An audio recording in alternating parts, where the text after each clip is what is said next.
Haleluya. Silakan kembali duduk Bapak Ibu saudara jemaat yang dikasihi Tuhan. Shalom. Selamat pagi dan senang sekali berjumpa dengan Bapak Ibu saudara dan Tuhan Yesus baik buat saudara dan saya. Amin. Ya. Hari ini satu sukacita, saya kembali berjumpa dan setelah ini saya akan langsung ke Kediri karena ada pelayanan di Kediri di sebuah daerah di Kasembon ya, di Kasembon dan daerah Medowo atau Megowo begitu. Dan puji Tuhan, Tuhan baik sehingga terus kita bisa memberitakan Injil dan firman Tuhan bagi jemaat-jemaat Tuhan dimanapun. Dan saya juga akan ke Blitar saudara untuk melayani di gereja cabang kita ya, Betania Setiabudi Blitar. Mari sama-sama kita akan belajar satu firman Tuhan dan saya percaya firman ini akan menguatkan saudara dan saya. Kita melihat ayat kesukaan kita semua ayat terakhir ya. 2 Korintus 12 ayat yang ke-9 sampai yang ke-10. Tetapi jawab Tuhan kepadaku. Kepada siapa? Kepada Paulus. Cukuplah kasih karuniaku bagimu, sebab justru dalam kelemahanlah kuasaku menjadi sempurna. Sebab itu terlebih suka aku bermegah atas kelemahanku, supaya kuasa Tuhan Kristus turun menaungi aku. Ayat 10. Karena itu aku senang dan rela di dalam kelemahan, di dalam siksaan, di dalam kesukaran, di dalam penganiayaan, dan kesesakan oleh karena Kristus. Sebab jika aku lemah maka aku, perhatikan, sebab jika aku lemah maka aku, siapa yang memberi kekuatan kepada kita? Tuhan Yesus. Jadi Paulus, apa yang dialami Paulus? Mari kita lihat ayat yang ke-7. Kita naik ke atas sedikit saudara. Kenapa sampai muncul cukuplah kasih karunia? Kita lihat 2 Korintus 12 ayat yang ke-7. 2 Korintus 12 ayat yang ke-7. Kita lihat sama-sama. Ayat yang ke-7. Ayat yang ke-7. Dan supaya aku jangan meninggikan diri karena pernyataan-pernyataan yang luar biasa itu. Saya terjemahkan supaya mudah. Jadi Paulus tidak mau, jangan sampai menjadi sombong karena khotbah-khotbahnya yang dahsyat, pelayanan yang dahsyat, maka aku diberi suatu duri di dalam dagingku, yaitu seorang utusan iblis untuk menggocok aku supaya aku jangan meninggikan diri. Jadi saudara tahu Paulus ini tidak sempurna, jangan dihilangkan dulu ayatnya, ditampilkan lagi. Jadi di dalam tubuh Paulus itu ada duri dalam daging. Dia ada sakit saudara, dia ada kelemahan saudara. Dan di situ dikatakan ada seorang utusan iblis dan dalam bahasa lain adalah ada satu penderitaan yang dia alami. Saudara, Tuhan tidak pernah memberikan kita penderitaan. Yang memberikan penderitaan itu iblis. Contoh, Ayub dicobai oleh iblis. Penyakit itu dari iblis saudara. Salah satu penyebab penyakit selain gaya hidup kita, itu adalah iblis. Jadi Tuhan gak akan pernah kasih kita penyakit saudara. Tidak akan, karena dia penyembuh. Bagaimana bisa penyembuh memberikan sakit? Tidak mungkin saudara. Jadi penyakit itu salah satunya dari iblis. Dan Paulus diizinkan Tuhan untuk mengalami duri dalam daging, dalam kehidupannya. Ayat yang ke-8, kita lanjutkan. Tentang hal itu perhatikan, dia sudah 3 kali berseru kepada Tuhan supaya utusan iblis, supaya penderitaan, supaya penyakit itu mundur dari padaku. Baru kita masuk lagi ke ayat 9 supaya saudara tahu konteksnya. Tetapi Tuhan menjawab serunya yang 3 kali itu. Dijawab apa? Cukuplah kasih karuniaku. Supaya apa? Supaya engkau sadar di dalam kelemahan kuasa Tuhan sempurna. Ayatnya boleh dihilangkan. Saudara, saya percaya kita hidup. Kita punya kelemahan, betul? Kenapa ada kelemahan? Kenapa ada kita bisa lemah? Kenapa kita bisa mengalami hal yang namanya lemah? Kenapa? Supaya kita sadar kita semua butuh Tuhan. Yang percaya katakan amin. Karena kalau saudara tidak mengalami lemah, karena kalau saudara tidak mengalami penderitaan, saudara gak butuh Tuhan. Saudara jadi tidak butuh Tuhan. Tapi Paulus tahu, maka dari itu kita boleh lihat ayat yang ke-10, ditampilkan ayat yang ke-10. Perhatikan kalimat terakhir. Karena sebab jika aku lemah, maka aku kuat.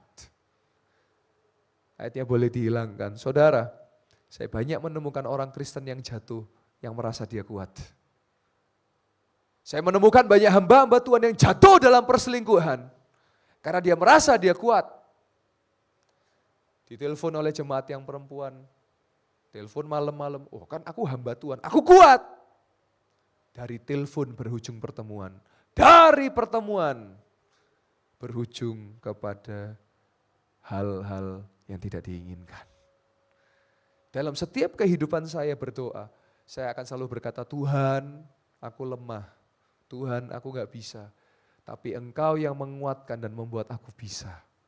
Jadi kalau kita bisa, bukan karena kita, tapi karena siapa? Karena Tuhan. Dan kalau karena Tuhan, buat apakah kita sombong saudara? Orang yang sombong karena merasa dia bisa. Tetapi saudara saya ingatkan, sombong adalah sifat dari iblis. Kenapa iblis jatuh? Karena sombong. Karena iblis merasa dia bisa menyamai Allah. Sehingga dihempaskan 1/3 malaikat itu. Dan akhirnya disebut iblis. Karena 1/3 malaikat di surga melawan Allah. Dan sama Allah dihempaskan. Dan saya sudah pernah jelaskan dalam khotbah-khotbah saya. Kenapa manusia diselamatkan sedangkan malaikat tidak diselamatkan? Karena malaikat desire apa itu? Keinginan untuk berbuat jahat. Sedangkan manusia dihasut untuk berbuat jahat. Kalau saudara tahu iblis menyerupai menjadi apa? Ular.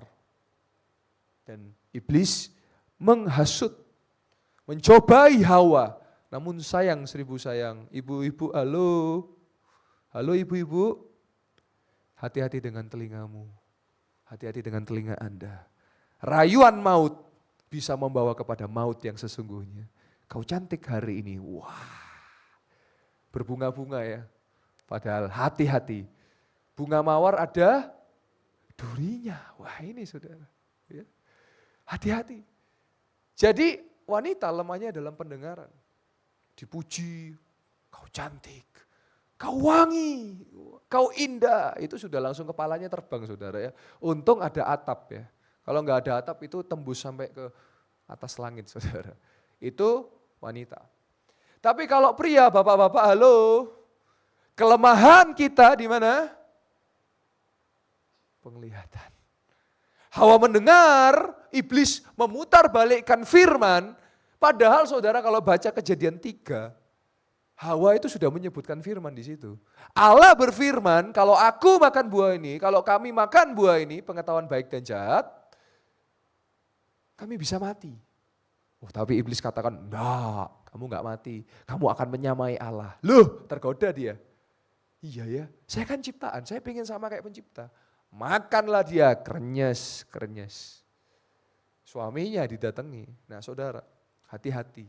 Saya selalu ingatkan suami-suami, ya, bapak-bapak. Kita adalah kepala keluarga. Ya, ada istilah SSTI, apa itu? Suami-suami takut istri, saudara. Dosa pertama terjadi karena suami takut istri. Coba Adam kalau langsung bilang, Hawa cukup. Itu bukan untuk kita makan. Tapi apa yang dilakukan? Dikasih Hawa, Adamnya ikut makan. Saya yakin karena Adam itu takut istri saudara. Loh iya, kok dia nggak takut dia bisa bantah. Nggak bisa, ini buah pengetahuan yang baik dan jahat kita nggak boleh makan. Tapi karena Adam, dia melihat dari matanya kan, oh seger tuh buah. Jatuhlah dia. Jadi bapak-bapak hati-hati. Saya ingatkan bapak-bapak, halo. Kalau ke mall, apalagi di mall itu ada tempat fitness, saya ingatkan ya. Jangan sampai saudara gandeng istri saudara sampai saudara ikut puter saudara ya. Karena mata saudara memandang yang lain saudara ya. Ya. Jadi wanita jatuh dari pendengaran. Pria jatuh dalam penglihatan. Loh, Pak buktinya apa? Saya jelaskan lagi saudara. Daud, seorang raja yang berkenan di hati Tuhan jatuhnya karena apa? Melihat wanita mandi. Awas bapak-bapak, selain kalau saudara ngintip bintitan, saudara bisa jatuh dalam dosa. Pokoknya dosa itu jangan pernah kita tantang saudara, kalau saudara tantang jatuh saudara. Karena kita ini masih punya daging saudara. Maka dari itu Paulus menjelaskan dalam kelemahan, karena saya tahu saudara kita semua daging itu lemah, roh itu penurut. Maka kalau kita lemah, maka kita kuat. Artinya apa saudara? Kalau di situ kita merasa kita nggak bisa, Tuhan dengan tangannya akan menolong setiap kita yang percaya, katakan amin. Ya. Daud itu jatuh kenapa? Karena belum waktunya naik ke soto istana. Soto istana itu seperti balkon kalau zaman sekarang, seperti di lantai atas kalau zaman sekarang. Kan nggak boleh, belum waktunya. Maksa dia naik, akhirnya kelihatan ada perempuan mandi. Siapa yang mandi itu? Batsyeba. Ya. Dan ketika Batsyeba dia melihat, dipanggil. Saudara, kalau saudara izinkan dosa masuk, itu seperti bola salju saudara. Batsyeba kan naik soto, salah, betul ya? Ngelihat orang mandi, salah. Dua salahnya. Dipanggillah ke istana. Itu kan istrinya orang. Diapakan di istana? Dilakukan tindakan yang tidak baik. 3 saudara. Terus apalagi saudara? Suaminya direncanakan untuk dibunuh, betul ya saudara? Nah sebelum direncanakan untuk dibunuh, ada rencana yang lain apa saudara? Rencana yang lain adalah Batsyeba disuruh pulang dan Uria suaminya disuruh pulang. Karena Batsyeba sudah di rumah kan, Uria disuruh pulang supaya apa? Uria melakukan sesuatu dengan istrinya. Betul ya? Supaya kalau ada apa-apa, itu kan bukan karena Daud tapi karena suaminya. Tapi Uria adalah prajurit yang setia. Loh saudara, saya cuma ingatkan, jangan pernah mempermainkan kesabaran dan kesetiaan orang. Nah ketika Uria tidak mau pulang, kan nunggu di istana. Mulailah, tadi sudah 4 ya, yang kelima merancangkan pembunuhan. Bagaimana? Uria ditaruh paling depan dan saudara tahu hasilnya apa? Mati saudara. Mati. Karena bukan kalah, tapi dia mati di peperangan saudara. Nah, singkat cerita Batsyeba akhirnya dibawa oleh Daud, ngambil istrinya orang ya. Dan saudara tahu ada ganjaran yang Daud terima, anak pertamanya meninggal barulah selanjutnya yaitu Salomo. Nah saudara, tetapi kenapa kok Daud dikatakan hatinya berkenan, orang yang hati berkenan di hati Tuhan. Kenapa? Karena ketika Daud ditegur oleh Nabi Nathan, ketika dia ditegur apa yang terjadi? Dia tahu kalau itu dia yang salah dan dia langsung bertobat. Saudara, hari-hari ini Nabi bisa dalam bentuk pendeta, bisa dalam bentuk hamba Tuhan. Kalau ada hamba-hamba Tuhan yang mengingatkan, selalu ingat, bisa jadi itu memang dari Tuhan untuk mengingatkan saudara. Dan kalau saudara diingatkan, saya mau sampaikan, saudara tangkap itu sebagai pesan Tuhan supaya kita berubah. Yang percaya katakan amin. Ketika kita berubah, maka kasih karunia Allah, pertolongan Tuhan itu ada dalam hidup kita. Sama seperti kisah Daud saudara. Akhirnya ya ada kasih karunia kembali dalam hidupnya. Dan Salomo kita tahu menjadi raja selanjutnya yang Tuhan kasih izin untuk membuat bait suci yang pertama. Bahkan dia menjadi orang kaya raya, raja kaya raya. Dan raja yang penuh hikmat, namun sayang dia tidak finishing well. Dan melalui anak keturunannya kerajaan Israel jadi pecah saudara. Maka dari itu hari ini saya sampaikan, jangan kita merasa kuat. Karena kalau kita kuat jadilah, tapi kalau kita lemah kita jadi kuat. Sama seperti Paulus saudara, dalam kelemahannya, dalam duri dalam dagingnya, dia sudah berseru kepada Tuhan saudara. Tuhan cabutlah duri dalam dagingku. Tapi Tuhan menjawab, cukuplah kasih karuniaku. Saya percaya Tuhan punya tujuan yang baik dalam hidup Paulus supaya apa? Dia enggak sombong. Loh saudara, Paulus itu orang hebat saudara. Sebelum dia berjumpa dengan Yesus, sebelum dia mengalami perjumpaan dengan Yesus di mana dia akhirnya buta untuk sementara, dia itu orang hebat. Terbukti apa Bapak Ibu? Dia muridnya Gamaliel. Siapa Gamaliel? Kalau hari ini Gamaliel itu profesor. Berarti Paulus zaman sekarang S3 saudara, doktor dia. Tetapi ketika dia mengenal Yesus, dia katakan apa? Selama ini yang kuanggap untung ternyata rugi. Tetapi pengenalanku kepada Yesus yang dulu kuanggap rugi ternyata keuntungan. Dan dia katakan apa? Mati dalam Yesus adalah keuntungan.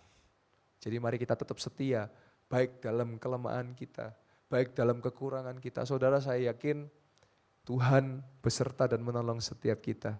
Jadi dalam kelemahan biar kuasa Tuhan sempurna.